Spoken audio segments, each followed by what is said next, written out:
What's up guys, welcome to today's video. It's gonna be very different due to circumstances a little bit out of my control. I'm kind of just recording this for a quick one cut where I don't have to do it because the Minnesota Wild Predators game is starting and I don't have the time to really go into depth editing because of, again, private stuff happened that I had to kind of focus on. So that's what I'm doing, and I'm gonna be a little bit quiet because, as you can see, nighttime. So the Minnesota Wild won against the Calgary Flames 4-2. Good game in general, especially in the third period where I think we really showed up. The first two was a little bit lackluster. It felt like Dubnyk kept us in it. He played a really strong game. We got ahead of a brilliant play by Suka down low, pass it front to Stoll, and they kind of tied it really like a few minutes later. But yeah, that was definitely goalie interference, and sorry, Calgary fan, that was goalie interference. It's not like the Iginla one that was definitely in. By the way, this was Iginla night, and I have true respect for Iginla. I like that he got his ceremony. I like that he had his kind of moment.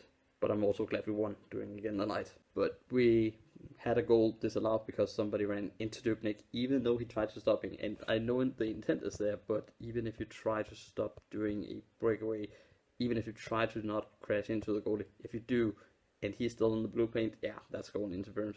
It's not necessarily a penalty, but it's definitely goalie interference. And it's kind of the same thing argument that some people went like, oh, but he tried to stop. Yeah, that's the same argument I would use if I went into a French exam speaking Spanish. I would have tried to learn it, but I would have messed up completely. The effort is still there, but, well, let's be honest, it's not enough to have effort. Sometimes you need to actually have like skills. But yeah, it's not enough to have skill. Sometimes you need to kind of know your limits, and he didn't there. He didn't break in time. Therefore, he went into Dubnyk. That wasn't disallowed, rightly so.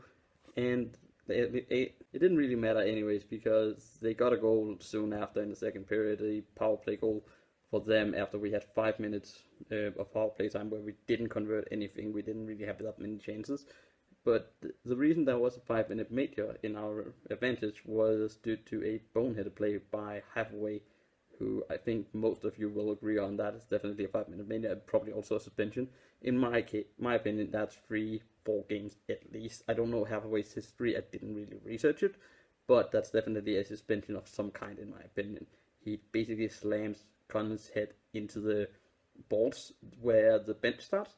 That is not okay. It's basically like a turnbuckle move for wrestling, where you just slam it into the, and it's like the difference between wrestling and hockey is that in wrestling they have pillows there.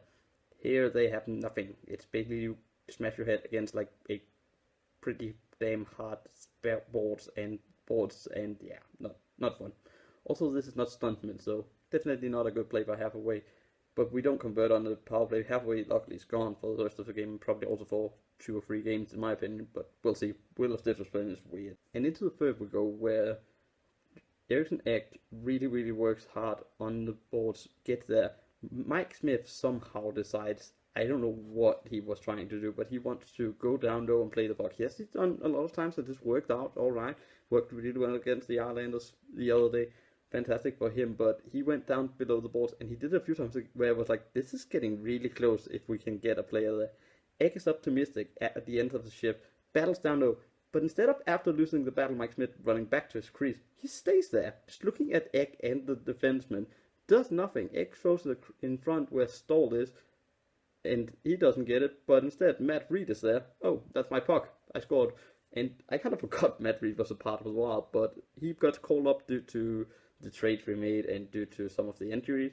He got called up to, especially the one to Parise, he got called up, and he did well in my opinion. I think the fourth line did okay, and Matt Reed got a goal, so good for him. I'm glad to see that happen. It's good to see like those kind of AHLers sometimes get that goal, get that kind of yes goal, because it kind of gives some depth scoring, and it gives some momentum to the rest of the team when the depth starts scoring against a good team as Calgary.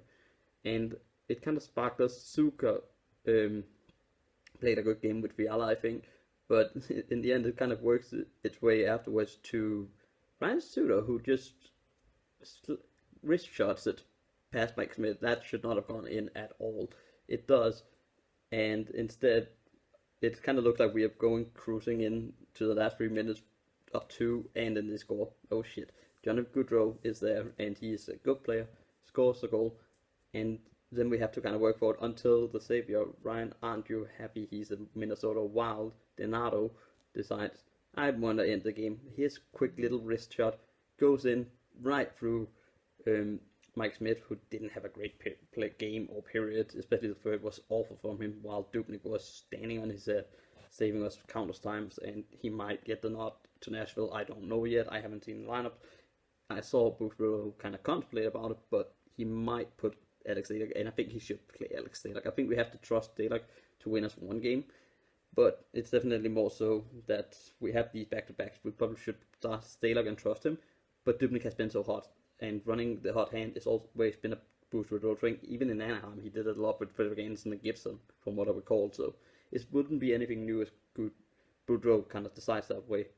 But Donato gets the goal, past Mike Smith. Donato on a 6-game point streak, I think, so he has been great. We win 7 games in a row. We end Calgary's kind of, I think it's 5-game winning streak. We beat them, who might even become a playoff matchup with them, so that's good to get that little bit of a, not upper hand, but at least have a feeling of we can beat them.